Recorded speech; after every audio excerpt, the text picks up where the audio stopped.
Arrogância, a porta de entrada do fracasso. A arrogância é um sentimento tolo. Somente aqueles que não sabem quem são cultivam pensamentos soberbos. Mas ninguém pode conhecer a si mesmo sem antes conhecer a Deus. O conhecimento de Deus é o primeiro passo para o autoconhecimento. Se o homem desconhece a Deus, projeta a si mesmo além do que convém, infla sua vaidade ao extremo e sente-se maior e melhor do que de fato é. Quanto mais um indivíduo conhece a Deus, mais conhece a si mesmo. Quanto mais se aproxima do Todo-Poderoso, mais reconhece a sua fraqueza. Quanto mais compreende a grandeza insondável daquele que tudo vê, tudo sonda e a todos conhece, mais cônscio, mais certo fica da sua total carência da graça.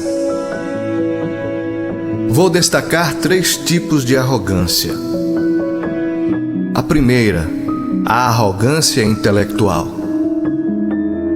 A arrogância intelectual é uma tolice inominável.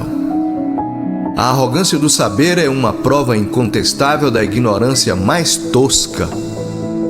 O que não sabemos é muito maior do que sabemos. O que não sabemos é um universo inesgotável diante das coisas diminutas que sabemos. O sábio é aquele que quase nada sabe.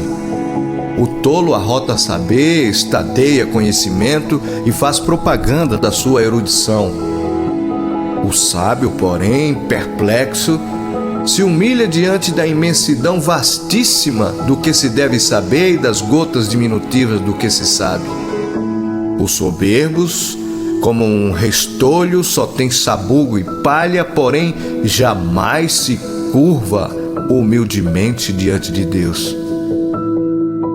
Aqueles, entretanto, que buscam o saber, quanto mais se aprofundam no conhecimento, mais humildes se tornam e menos fazem propaganda da sua erudição, porque vivem extasiados diante da majestade de Deus e das suas obras. A segunda arrogância que destaco é a arrogância moral. A arrogância moral é outra enorme tolice. Proclamar suas próprias virtudes e aplaudir seus próprios feitos é de uma mediocridade sem tamanho. Só aqueles que vivem nas sombras lôbregas da ignorância moral podem exaltar a si mesmos e construir monumentos de si mesmos. Quanto mais conhecemos a santidade de Deus, mais cônscios, certos ficamos da nossa miserável condição de pecadores. Quanto mais sondamos as profundezas da nossa alma, mais cientes ficamos das nódoas que maculam nosso íntimo. Conhecer a Deus e viver em sua presença é prostrar-se com o rosto no chão e ter senso profundo de nossa miserabilidade. Só a luz daquele que proclamou a si mesmo como a luz do mundo pode devassar os corredores escuros do nosso coração.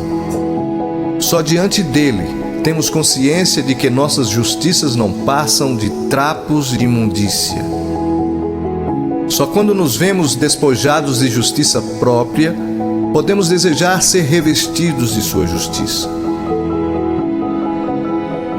A terceira e última arrogância que destaco é a arrogância espiritual. A arrogância espiritual é loucura consumada. Só um fariseu hipócrita ostenta o verniz da sua espiritualidade fajuta e aplaude suas próprias virtudes, ao mesmo tempo que reprova de forma ácida os delitos das pessoas que vivem à sua volta. Os homens mais piedosos são aqueles que mais choram pelos seus pecados. Os soberbos, todavia, gabam-se de virtudes que nunca tiveram. Os humildes reconhecem-se pobres e carentes da graça. Os soberbos colocam-se no pedestal da santidade para se vangloriar em sua justiça própria. Os arrogantes estadeiam sua santidade extrema ao mesmo tempo que escondem seu coração cheio de rapina. falam de seus feitos ao mesmo tempo que escondem suas perversas motivações. Proclamam sua própria piedade ao mesmo tempo que denuncia sem piedade os pecados dos outros.